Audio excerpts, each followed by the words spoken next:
quiero hacer una salvedad en este tema. Primero, puede ser mujer gestante, puede ser varón gestante, porque sea varón trans, por eso, ¿no? Porque hay varones trans que al tener útero pueden gestar. Puede haber gestaciones subrogadas. En nuestro país todavía no es ley, pero se están dando casos por autorización judicial. Este, digamos, tenemos que estar también preparados para esas diversidades.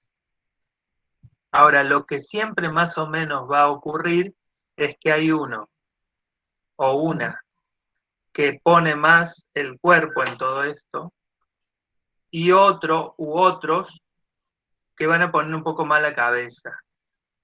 Y sería, digamos, los roles complementarios ideales durante la gestación, digamos, porque muchas veces el que pone el cuerpo o la que pone el cuerpo está así como muy como invadido o se siente muy invadida por un cúmulo de emociones y de sensaciones corporales y de cambios de su cuerpo y de su sistema hormonal, de su imagen, que, y de sus rutinas también cotidianas de vida, que un poco te desestructuran la cabeza, es como que te la debilitan un poco, te la desordenan. Por eso decimos que para la persona que pone el cuerpo, especialmente en la gestación, eh, hay vulnerabilidad psíquica, hay vulnerabilidad. ¿Qué quiere decir? Que la persona, por el tipo Emocional. de, claro, por el tipo de situaciones que está atravesando, está expuesta o vulnerable a los estímulos negativos del contexto. Por lo tanto, el cuidado de la salud emocional de la gestante o del gestante es prioritario. Y el cuidado emocional no lo va a hacer solamente el profesional de salud, sino que lo va a hacer también el entorno familiar. Por eso la importancia de la pareja, la importancia de los padres, la importancia de la familiar que tenga cercano o por afinidad. Eh, y acá entra atravesado el tema que les decía de género, porque si nosotros seguimos pensando con esa lógica machista de que la única que tiene que hacerse cargo del embarazo es la mujer y ella es la única que sabe porque ella es la que tiene el instinto que hace que sepa no sé de dónde, de la madre naturaleza que le da la sabiduría y el resto se desentiende. O lo que también ocurre es que cuando la mamá gestante, sobre todo cuando es primeriza, plantea dudas, ¿cómo reacciona la gente? ¿Qué les parece? ¿Cómo suele reaccionar? Supongo que la mamá dice, ay, no sé qué hacer con esto, o no me sale. ¿Y para qué tenés hijos? Te van a decir. Claro, Ejemplo. cuestionar, acusar de que no está preparada, o de que no va a ser buena madre, o que debería saberlo, que se ponga las pilas, porque así, con esas actitudes, no va a ser una buena madre. Todos cuestionamientos que en general traen como consecuencia que la mamá se sienta con su autoestima destruida.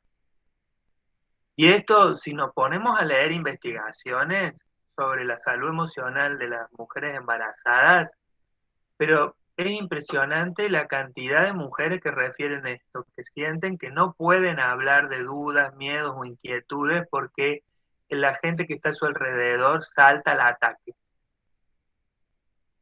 Eh, entonces, como que procesan todas estas cosas internamente en silencio, con el peligro que eso conlleva, porque estamos con alguien que está vulnerable, que encima está padeciendo y no lo comunica. Por eso después se viene las depresiones postparto. Exactamente, exactamente. O la Que es psicosis peor porque ya postparto. tenés es peor la posparto porque ya tenés el niño Claro, nacido y claro, ¿sabes? porque ahí en ese momento del recién nacido, cuando necesita de su mamá totalmente disponible para él, la mamá viene con toda una carga que no le permite ni siquiera existir para su hijo. Hay mamás que no soportan ni tenerlo en brazos, Mm. o no soportan mirarlo, o no soportan escucharlo llorar. Sí, es como que simplemente hacen que el bebé sea la culpa de que ellas se sientan así. Claro, claro, sí. Así es la diferencia entre depresión postparto y psicosis postparto, que sería el cuadro también más grave, porque en la depresión, digamos, un trastorno afectivo, es decir, está afectado el ánimo de la paciente. Obviamente, el ánimo se negativiza, la persona se siente todo lo peor del mundo. Eh, Y en esto viene todo esto de que piensan que no son buenas madres, que no van a poder, que no son dignas de tener ese hijo, de que su hijo es feo, porque digamos, así como ellas se denigran, también denigran a su hijo, de que sus hijos son feos, de que nadie los quiere, que nadie los mira, bueno. Esa sería la depresión, pero la psicosis postparto es cuando la mamá se desconecta de la realidad, es decir, hay ahí ya un componente cognitivo donde se pierde el juicio de realidad y la mamá de repente no sabe dónde está, hay una confusión mental, no sabe dónde está,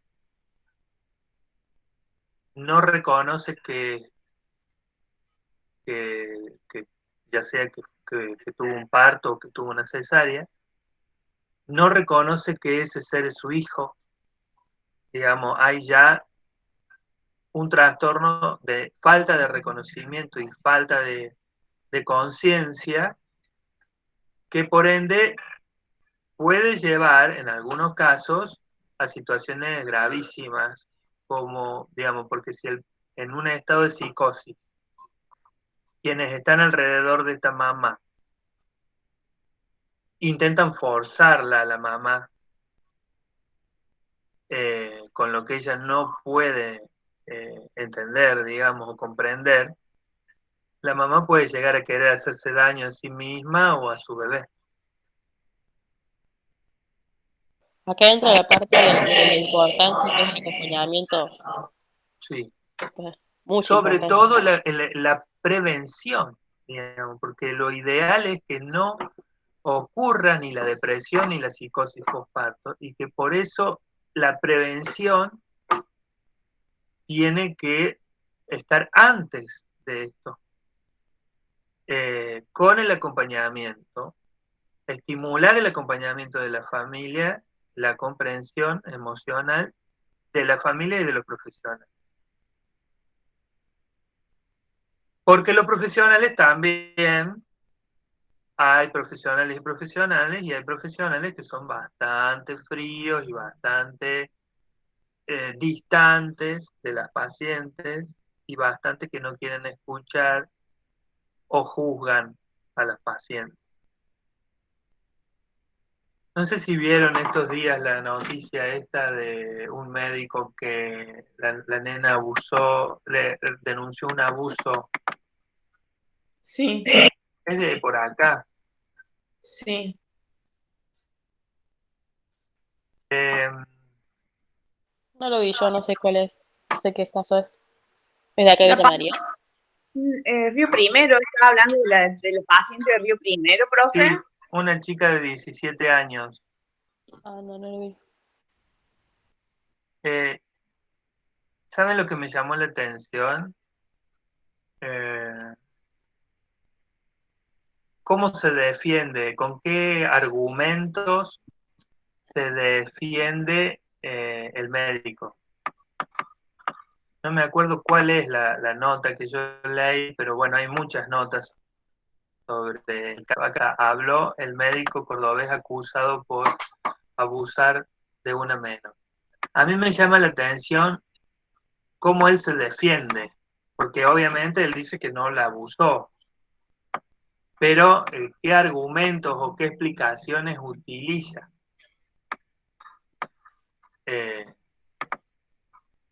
A ver si se lo puedo compartir para que lo analicemos. Es una pestaña.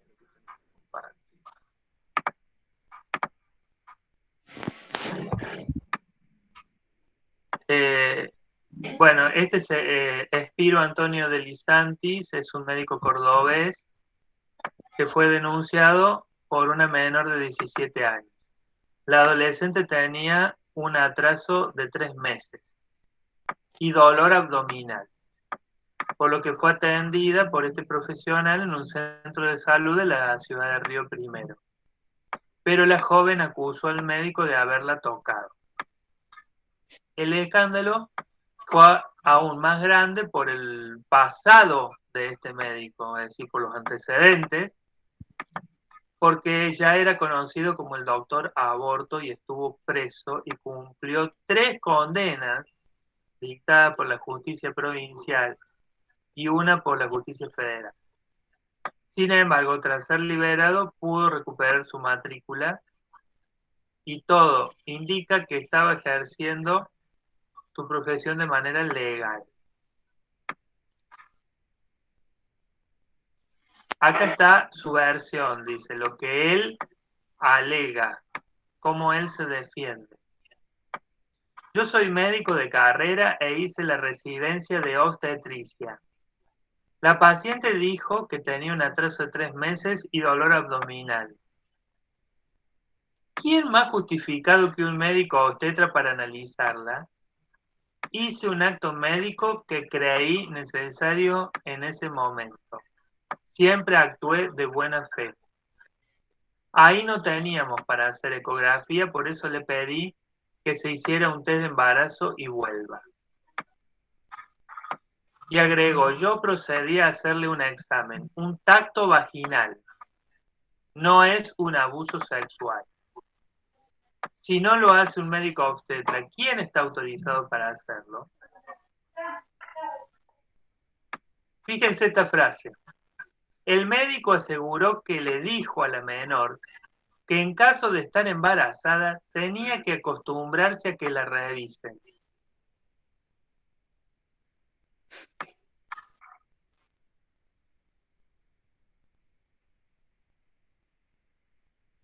En su denuncia, la joven de 17 años aseguró que le dijo todo el tiempo que no quería hacerlo, al tacto, y el médico lo hizo igual. Además, la denunciante relató que el médico puso traba en la puerta al momento del abuso. El médico dijo que lo hizo para darle privacidad a la paciente y que otras personas no ingresaran a la sala. Bueno, y después habla de sus otros antecedentes. A ver, ¿qué les llama la atención de esto?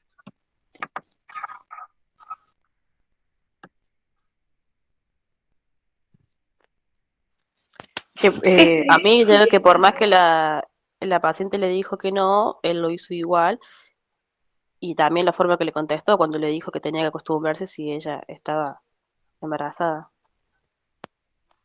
De alguna manera me parece que en su condición de médico hizo abuso de poder con la chica, con la adolescente. Sí, esto por eso me acordaba y sé que lo quería mostrar, es a lo que me refería con esto de que muchas veces en nombre de la profesión, en nombre de la ciencia, en nombre de la salud, avasallamos, derechos. Sí, además se sabe que si es menor no la puede atender sola, o sea, tiene que estar acompañada por alguien. Ya de ahí Entonces, arranca. es un código médico, claro. Nunca se atiende a un paciente menor sin estar algún mayor presente. Exactamente, él tendría que haber exigido la presencia de un mayor, en primer lugar. Yo pensaba también que la chica fue con el atraso y a lo mejor nunca pensó que iba a ir y el médico le iba a hacer tacto, le iba a revisar y bueno, y si no se sentía Exactamente, preparada o algo, no. A lo mejor ella no tenía ni idea de eso y Claro, y en exactamente. el caso de la negativa de la chica de no querer acceder a eso, el claro, por médico eso debe digo, redactar un documento donde se lo tiene que hacer firmar y presentarlo a las autoridades que correspondan, para él librarse si después la chica tiene una pérdida o lo que fuere, que llegue a pasar en ese embarazo. O sea, hay leyes y códigos de médicas que se incumplieron en todo lo que veo acá. Ujú. y también diciendo que él es el obstetra, que quién más lo puede hacer si no es él. Por ejemplo, una mujer obstetra, porque capaz que la paciente, si el tacto se lo hace una mujer, no lo siente como una invasión. Digo, no sé, se me ocurre. Yo no Sí, sé lo si que este pasa es médico que la es... circunstancia también que está presentando la chica, me parece que es eso, que ella está, vuelvo a decir lo que le dije recién, él abusó de su poder, entonces es como que ella estaba vulnerable ahí, no pudo hacer nada. Ujú. Y De el hecho, tema de la creo que no traba hizo con también. su pareja, no, la pareja no le dejó entrar al consultorio. Ujú. Sí, sí. Eh, por eso, digamos, en, yo creo que es, digamos, esto era algo muy típico en los médicos, y no quiero acusar a los médicos como los únicos protagonistas de todas estas situaciones, porque en realidad hay un montón de profesionales que tienen estas actitudes y son de otras profesiones. Sí. Es más, hay psicólogos que tienen estas actitudes o actitudes parecidas donde se advierte el abuso de poder, ¿no? Digamos, a veces el abuso de poder no es ir a tocar a alguien que no quiere ser tocado, sino que a veces es decirle que le corresponde o que tiene que hacer algo porque uno se lo ordena, ¿no? Este, conozco psicólogos que plantean que eh, dicen frases así como que las mujeres son todas histéricas y que les gusta que sean miradas por el psicólogo. Bueno, han habido psicólogos que han tenido problemas porque el psicólogo interpretó que la mujer eh, se había enamorado de él y él se sintió con derecho a tocarla. Bueno, muchas situaciones, digamos, pero generalmente varones que Y aparte, consideran... hace un par de años, no sé si hace 2 o 3 años, en Córdoba también con un técnico en radiología, con una nena, también creo que pasó lo mismo, que la hizo desnudar a la nena y no dejó que la mamá entrara. Bueno, creo que ahí después intervino la madre, que también lo denunciaron al señor. Exactamente, sí. Digamos, a eso me refiero con toda una serie de conductas que el equipo de salud también se deben prevenir, digamos. Se debe prevenir el abuso, el maltrato y la violencia, eh, porque, como decía Andrea, la persona está vulnerable y esto implica que si un paciente en estado de vulnerabilidad sufre algún tipo de estas situaciones, puede implicar un problema mayor, porque, digamos, el impacto de las situaciones abusivas no es el mismo cuando uno está en un estado de mayor fortaleza que cuando uno está en un estado de vulnerabilidad. Eh, entonces, aquí, en cuanto a la mujer gestante, digamos, la importancia que tiene escucharla a la mujer gestante, escuchar lo que tiene para decir, escuchar sus preferencias, qué le gusta, qué no le gusta, qué le resulta incómodo, todo lo que no hizo el médico, digamos. Y tratar no solamente de resguardarse uno como profesional, sino también resguardar, digamos, porque es cierto, como decía Sergio, el médico buscar, bueno, no te puedo hacer el tacto, que es la única técnica que tengo para ver qué te puede estar pasando en ese dolor abdominal. Bueno, firmamos un documento donde yo me eximo de responsabilidad. Bien, eso está bien, pero no, para mí no termina ahí la cosa porque yo no me puedo desligar de la paciente, digamos, no porque me la saque de encima, yo me cubro, ya está. Digamos, yo como profesional entiendo que también es mi deber ver que si yo no le puedo hacer el tacto, ¿cómo me voy a asegurar de que esta chica la revise? Eh, no sé, comunicarme con algún familiar, con algún otro centro de salud, derivarla, eh, buscar alguna alternativa para que esta chica sea atendida como corresponde y con su conformidad. Eh, yo creo que el seguimiento del caso, porque a veces uno no puede intervenir, pero debe de asegurarse de que la persona reciba la asistencia que necesita. Eh, porque es más, esto también incluso para cubrirse uno, porque si uno, supónganse que esta chica, el médico no le hace el tacto, le hace firmar un documento para eximirse de que no lo pudo hacer. Y esta chica el otro día muere.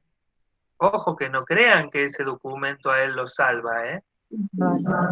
No, porque después la justicia va a preguntar, bueno, ¿y usted qué hizo? Está bien, usted no le pudo hacer el tacto, pero ¿qué hizo? Porque le cabe la corresponsabilidad de ver cómo esta chica va a ser atendida. Digamos, en muchos casos, digamos, siempre hay una alternativa. Digamos. Por eso creo que las excusas del médico son, digamos, los argumentos del médico son más excusas que cosas verdaderas, porque en realidad Río Primero, por ejemplo, de Córdoba no está tan lejos, y podría haberla mandado, no sé, en alguna ambulancia o haber pedido a un familiar que la llevara, digamos. Creo que está más para justificarse de sus errores que para defender una práctica médica bien hecha.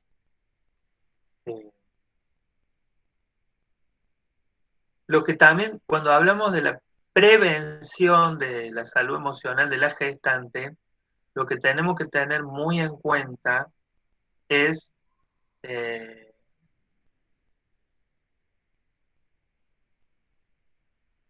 los famosos factores de riesgo. ¿Qué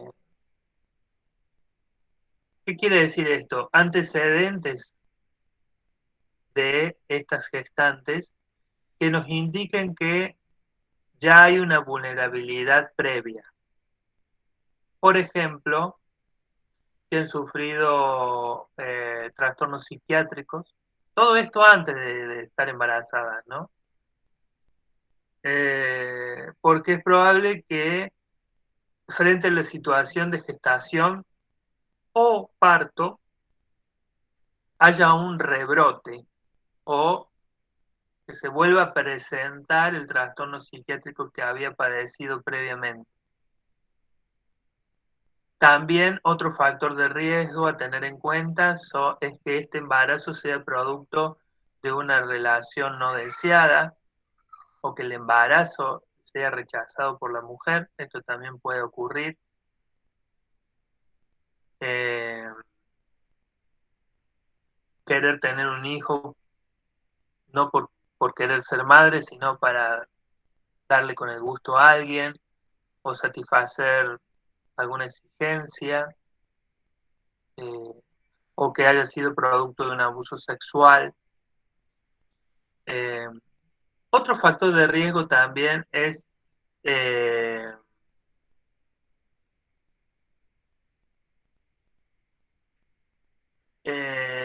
la relación afectiva con sus padres, es decir, su historia afectiva infantil, porque si esta mujer estuvo expuesta a situaciones de abuso o maltrato, eso puede llegar a tener una repercusión en la maternidad.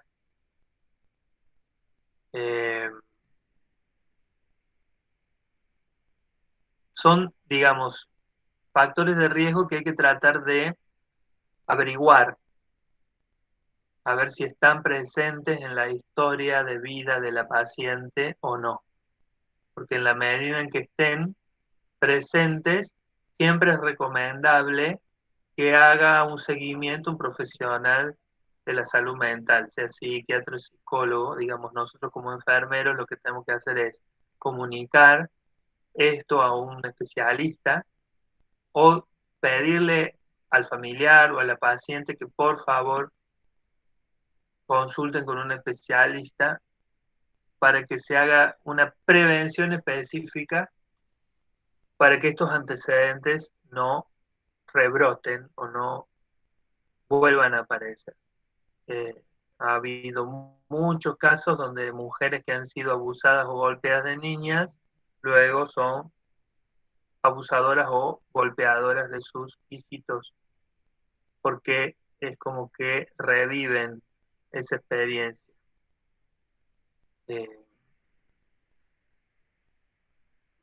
O los embarazos no deseados,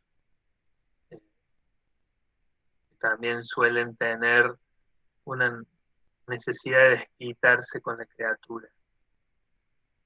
Es así, de desquitarse todo lo que les produce emocionalmente esa situación de llevar en el vientre a alguien que nunca buscaron ni desearon.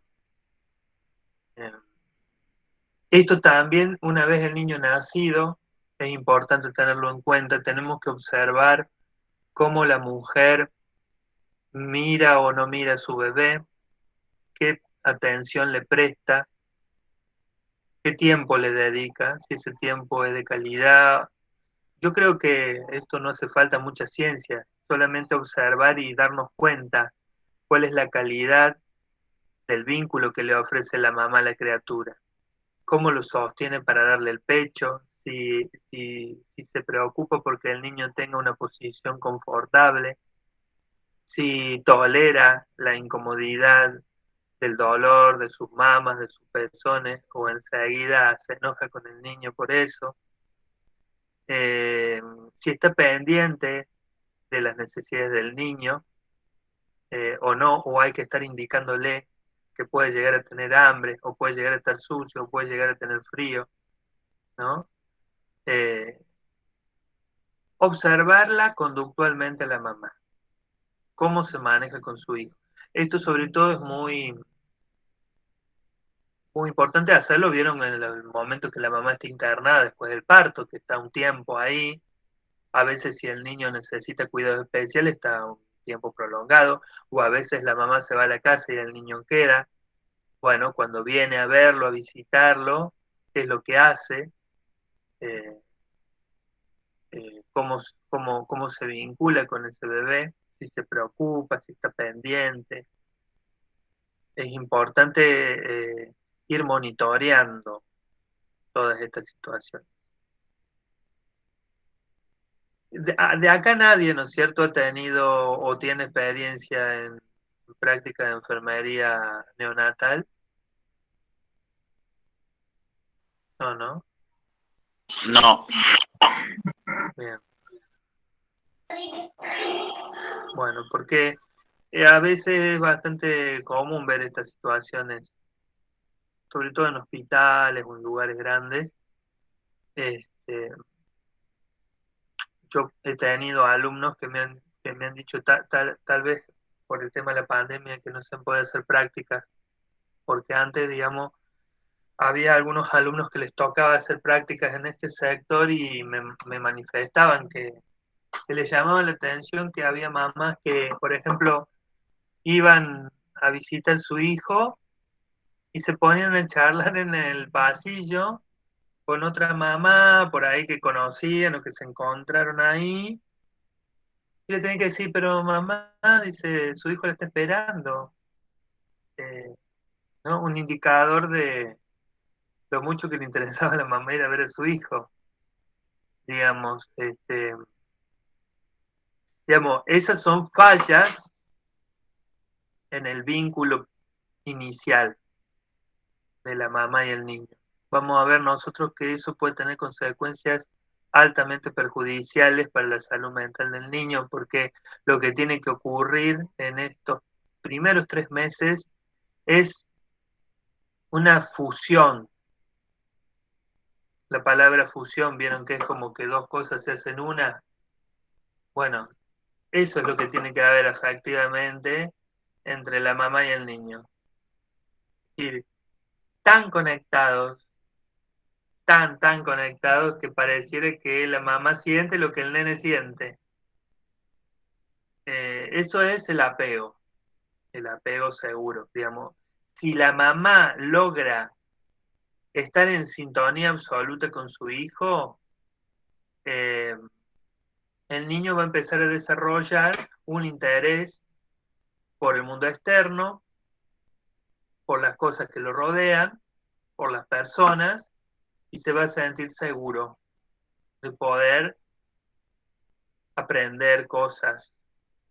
Porque además el aprendizaje, chicos, en los niños, el motor, digamos, del aprendizaje en los niños es el deseo del adulto. ¿Se entiende lo que digo? ¿Por qué Sí, sí. aprende el niño? ¿Por qué aprende? Porque lo hace feliz a los papás. Es decir, los niños sienten emoción de aprender a hablar, de aprender a caminar, porque los papás están esperando eso y saben que cuando él lo logre, sus papás se van a poner felices. Si el niño tiene enfrente a unos padres que ni le va ni le viene lo que él haga o lo que él logre, el chico no va a tener deseos de aprender. Y se va a ir quedando en el camino con retrasos. Y si no tiene el apego seguro que yo les decía de la mamá así como fanatizada con su bebé, bueno, aparecen retrasos más graves como un niño que no se conecta con las personas, digamos, problemas afectivos, digamos, niños fríos, niños que no expresan emociones, que no demuestran interés por vincularse con los demás, con el extremo del autismo, que sería digamos, la patología del autismo es eso, básicamente, niños que sienten el mundo externo como una molestia, como algo que los invade. Eh, el apego seguro, creo que eso está en el material, porque creo que el material menciona 3 tipos de apego. Pero por ejemplo, cuando tomando de ejemplo yo, me pongo de ejemplo, por ejemplo, con mi hijo cuando me dice todo lo que hace, mami, mira, mira, mira, mira, y siente, yo veo esa emoción que tiene ella cuando, mira lo que aprendí, mira lo que hice, mira mami, una Claro, bandera, mira, tiene esa, y todo lo que ella hace o aprende o así, hacer una cosa tan chiquita, tiene necesidad de mostrarlo y dice, ¿te gusta mami? Mira, mira. Bueno, y ahora entiendo lo que usted está diciendo. claro, porque digamos, el Esa niño en necesidad realidad tiene de compartir todo eso. es que el niño, bueno, en gran parte los adultos también, digamos, pero no tanto, el niño se esfuerza porque lo quiere mostrar porque sabe que va a hacer feliz a alguien, digamos. El niño todavía no es como el adulto. Los adultos por ahí tenemos la posibilidad de hacer cosas por nosotros mismos y no tanto por los demás. El niño todo lo hace por los demás, por darle felicidad a los demás y además porque se sienten así queridos, aprobados y aceptados, ¿no? Este, por eso es como algunos dicen que el deseo de los padres, el deseo hacia el bienestar y el progreso de ese niño que tienen los padres, es como que los contagia a los niños y los hace una esponja para internalizar y para lograr un montón de cosas. Eh, por eso la importancia de la familia, ¿no? Que esté ahí toda mirando y festejando a ese niño con las cosas que hace. Sí, acá en la página 48 estaba revisando, está lo del apego que les contaba. Les comparto.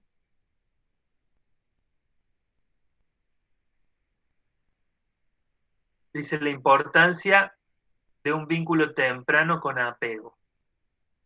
El vínculo temprano es generalmente dentro de los primeros 3 meses del bebé. Y es esto que yo le decía, cuando el niño tiene algún malestar, hambre, sueño, dolor, calor, frío, mala postura, ¿el niño qué hace? Llora, no tiene otra forma de manifestar su descontento. Y debe haber ahí un adulto, ¿ah?, que se acerca y trata de confortarlo e eliminar ese malestar.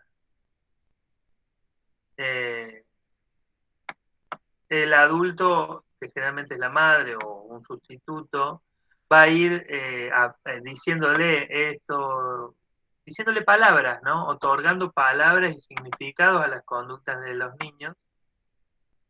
Ah, llora por tal cosa, se ríe porque tal otra. Sin querer, vamos otorgando palabras y significados a algo que para ellos no lo tiene. Y fíjense lo que dice acá en este párrafo, en el tercer párrafo. El tipo de vínculo que desarrolla con la madre en el primer año de vida se verá reflejado en las relaciones que mantendrá en un futuro, en su modo de relacionarse con las personas y con el mundo.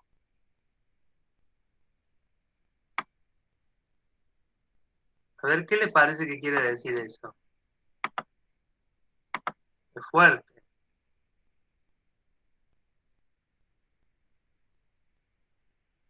¿Se les ocurre algún ejemplo?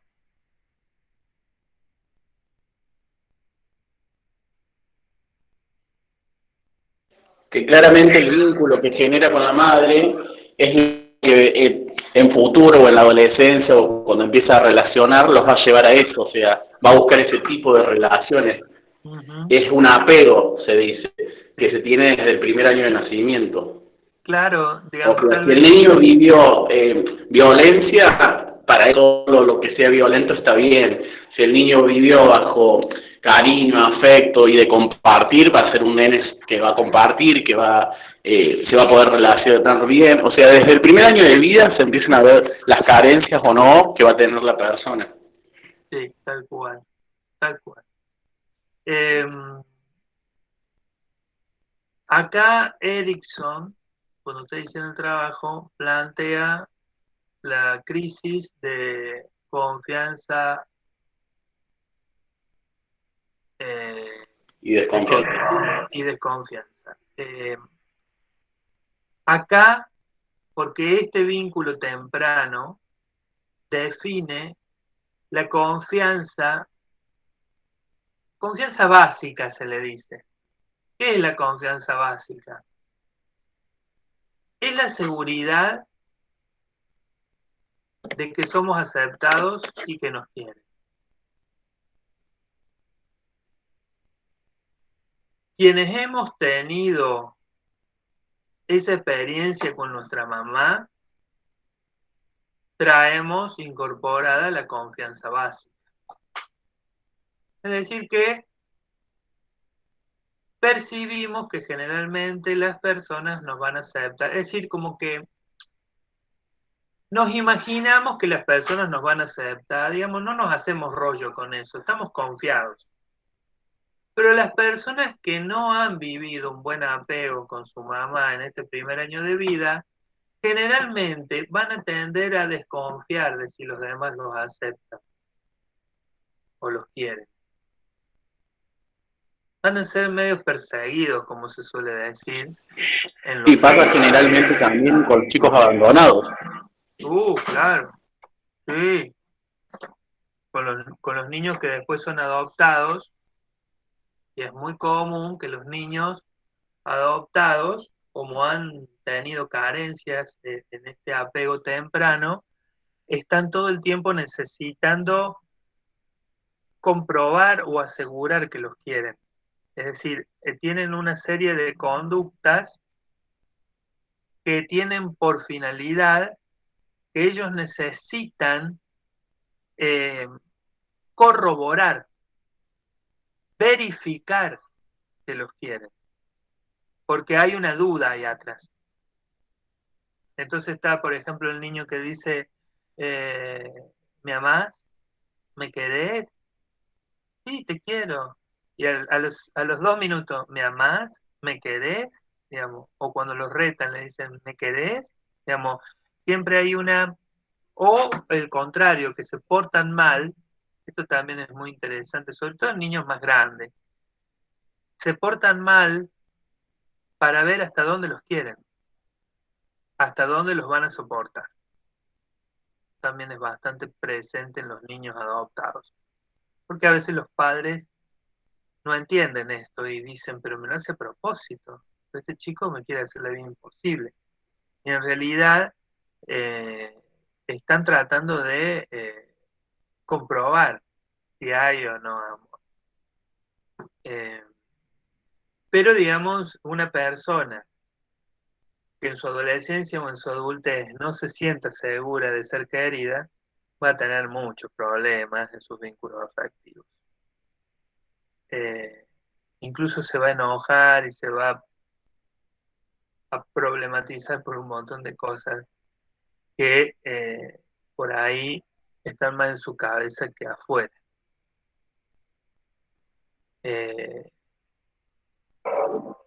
Les quería, pues estaba hablando de los tipos de apego, pero creo que está más abajo. Bueno, acá sigue explicando un poco el apego que dice, con el transcurrir de las interacciones, lo que el niño empieza reconociendo son situaciones que se han producido anteriormente. Claro, va aprendiendo. Si la mamá me besó cuando yo me reí, me vuelvo a reír para que me vuelva a besar, digamos. Son básicamente aprendizajes así muy simples que el niño va sumando a partir de lo que él hace y lo que va encontrando como respuesta. Bueno, y acá está el creador de la teoría del apego, que es John Bowlby, que fue un médico y psicoanalista inglés, y él, bueno, hizo toda una teoría sobre la importancia del vínculo temprano y de la calidad de ese vínculo temprano.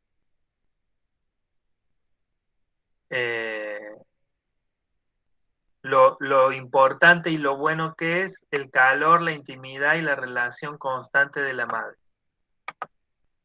Cuando se asegura esta relación, las emociones de ansiedad y culpa que caracterizan en gran parte a las perturbaciones mentales se manifestarán en forma moderada y armónica. Es decir, que cuando yo he tenido un apego seguro, los sentimientos de ansiedad y de culpa son moderados durante el resto de mi vida. Por el contrario, si no he tenido un apego de calidad en mi primer año de vida, me voy a sentir o muy culpógeno o muy ansioso. A ver si está más abajo. ¿Cuáles son esto es importante para ustedes? Digamos, vuelvo a repetir, los enfermeros tienen que saber observar.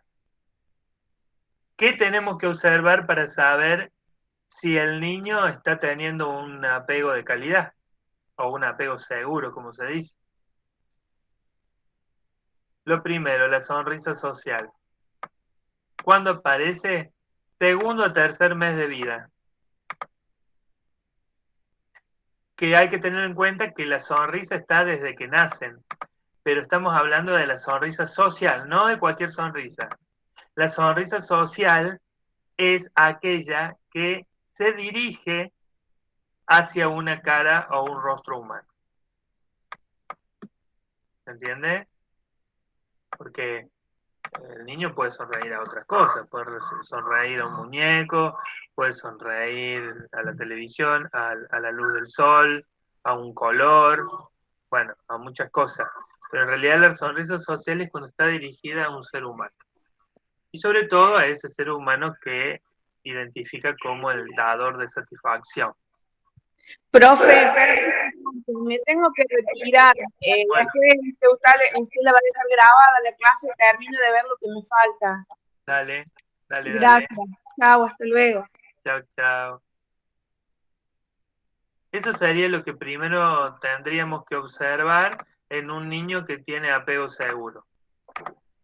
Lo segundo es la ansiedad por separación, que esto aparece más o menos a los 8 meses, creo que por acá dice. Si no lo dice, se los digo yo, pero...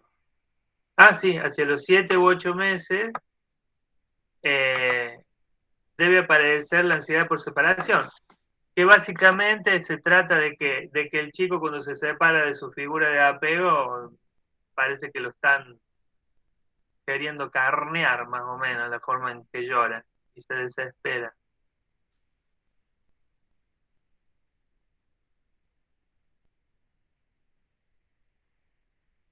Bien.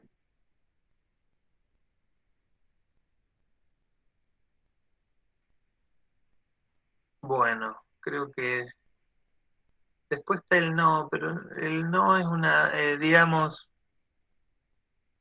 hacia el año, si el niño ha tenido un vínculo de apego seguro, llegando al año, vamos a ver, ¿qué vamos a ver? Lo que decía John Bowley, este señor de la teoría del apego. His Majesty the Baby. Su Majestad el bebé. ¿Qué se imagina que quiere decir eso?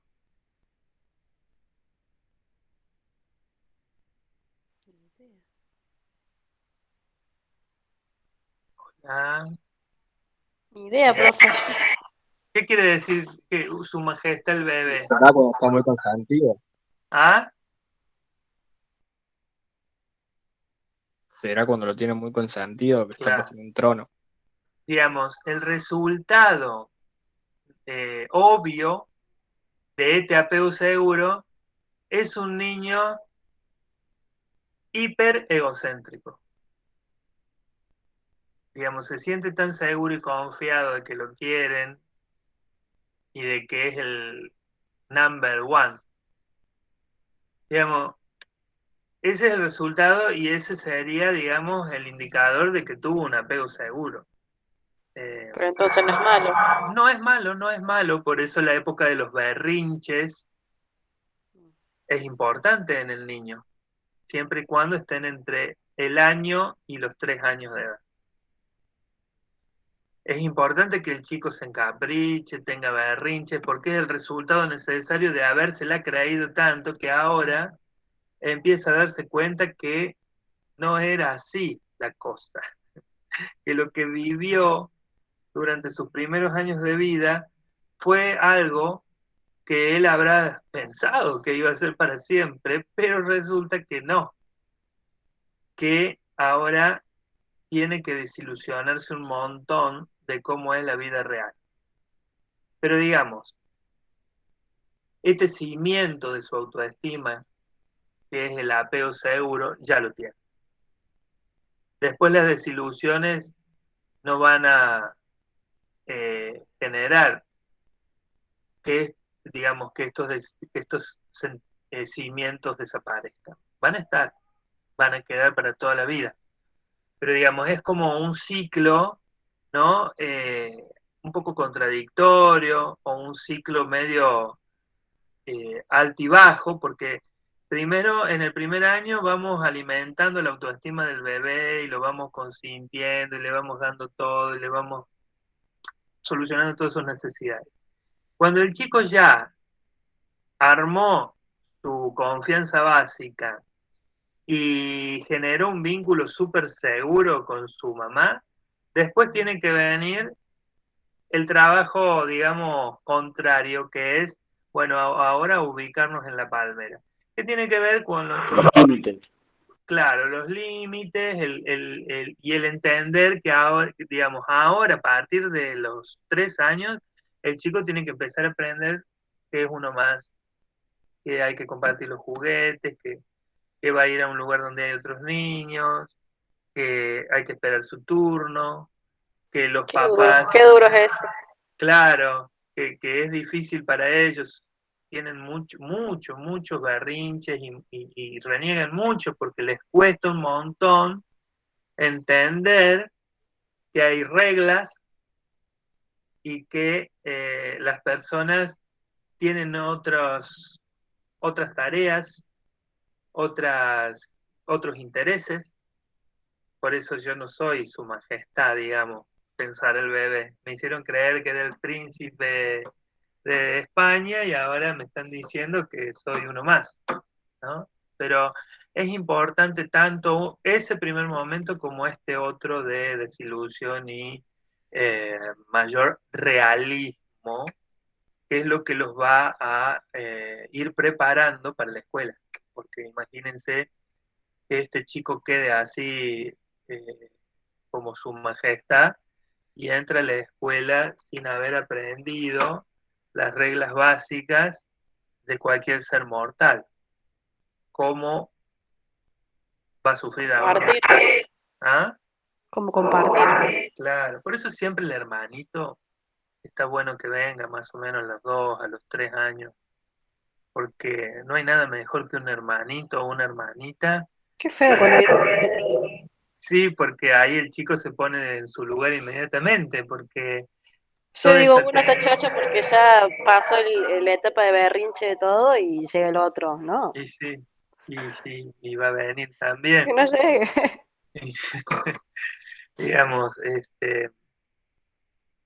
históricamente los berrinches era como tenían mala prensa, que los chicos eran malcriados, que se había hecho algo mal y que por eso los chicos eran así, pero en realidad hoy por hoy se entiende que los berrinches son el resultado exitoso de un buen apego y que el berrinche en realidad aparece porque el niño se lo está tratando de reubicar en otro lugar menos privilegiado y que está bueno que también así sea, eh, porque tiene que bajar un poquito ese nivel de egocentrismo para poder empezar con la socialización secundaria, porque si no, con ese nivel de egocentrismo no va a poder incluirse en ningún grupo. Eh, y va a ser rechazado por los sistemas grupales, como en la escuela, en primer orden, pero después en cualquier otro.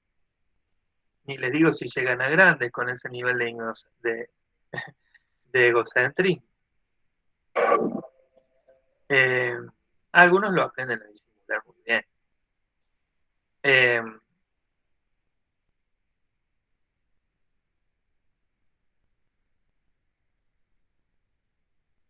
la importancia de orientar a los padres para que haya un buen equilibrio entre apego y educación, porque no todo es consentir, no todo es decir que sí y estar en todo y para todo con el niño, sino que también tiene que haber una cuota balanceada de límites y de rutinas, ¿no?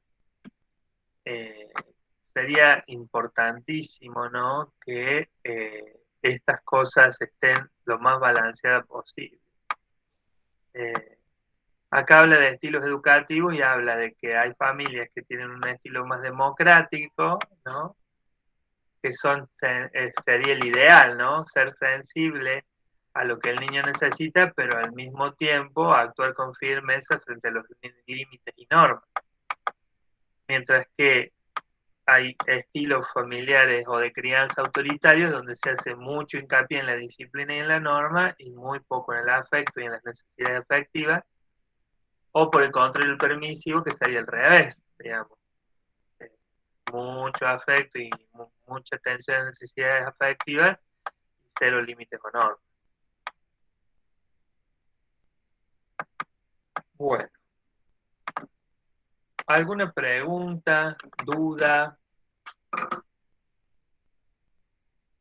No sé, vos, Leila, hablabas de una experiencia particular propia, que decías no quiero que vengan los berrinches. No, pero claro, yo por ejemplo tengo una de 4 años y en ese tiempo de berrinche decía, pero no hace falta el hermanito, pueden compartir. Yo decía, no, déjalo que se termine de criar, no Claro. quiero otro, con otro berrinche más, no. Y si siempre te dicen lo mismo, pero no hace falta el hermanito, no. No, a ver, no es indispensable el hermanito. Hay otras No, pero siempre viste que es situaciones. lo primero que se dice Sí, ahí. Es sí, porque le hace claro. falta un hermanito. Es decir, no, es porque es caprichosa, es berrinchuda y ya está. Sí, digamos, yo dije el hermanito, pero hay, digamos, Sí, otras pero bueno, es lo que más situaciones. se usa. Sí, hay otras situaciones que naturalmente al niño lo van a poner en su lugar. Siempre y cuando, digamos, los padres entiendan que esto debe ser así, porque hay muchos padres que tienen un concepto erróneo de crianza y van a tratar de eliminar o alejar al niño de toda situación frustrante. Entonces, en ese sentido, lo que van a hacer es mantener el egocentrismo del niño más allá de lo razonable, sin darse cuenta de las consecuencias que eso puede tener.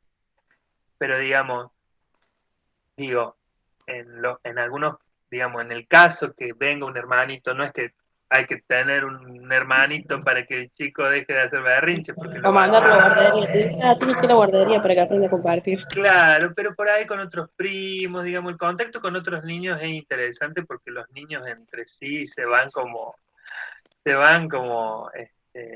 peleando y aprendiendo entre ellos. sí, Este es mío, no, tómate lo pesto, tómate, doy el mío, vuelvo a usar el mío y así. se van Va, es lo poniendo que. límites entre ellos, sí, sí, y en Claro. las luchas de poder van a ir empezando a entender que a veces se gana, a veces se pierde, todos aprendizajes muy importantes. Eh, pero sí, digamos, hay mucha gente que aconseja, tenés que tener un hermanito para que madure en los berrinches y Bueno, si lo vas a estaría, criar vos, le digo yo.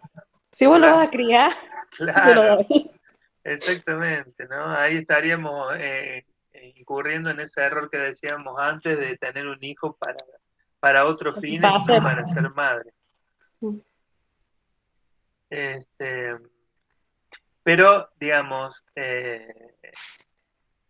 todo esto que yo les estoy contando es importante que ustedes lo incorporen como herramientas para guiar y orientar a las familias, ¿m? De que primero de vigilar y fomentar los apegos seguros, eh, y después de que los berrinches son sanos y que no se sientan culpables de que una vez que aparezcan los berrinches de reforzar todo lo que son normas y reglas para que el niño empiece a eh, sacarse un poco ese egocentrismo exagerado que tiene al llegar a esa edad.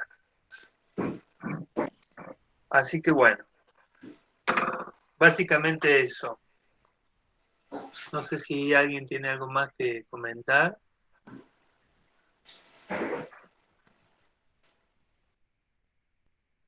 Bueno, entonces, la próxima clase ya entramos en lo que es la otra etapa de la niñez, que es de los 3 años en adelante, hasta, digamos, todo lo que es la etapa escolarizada, ¿no? De los 3 a los 12 creo que estaba planteado acá. Sí, a los dos. Bueno, gente, nos vemos entonces la semana que viene. ¿Ah? Buen fin de profe. Igualmente, que anden bien.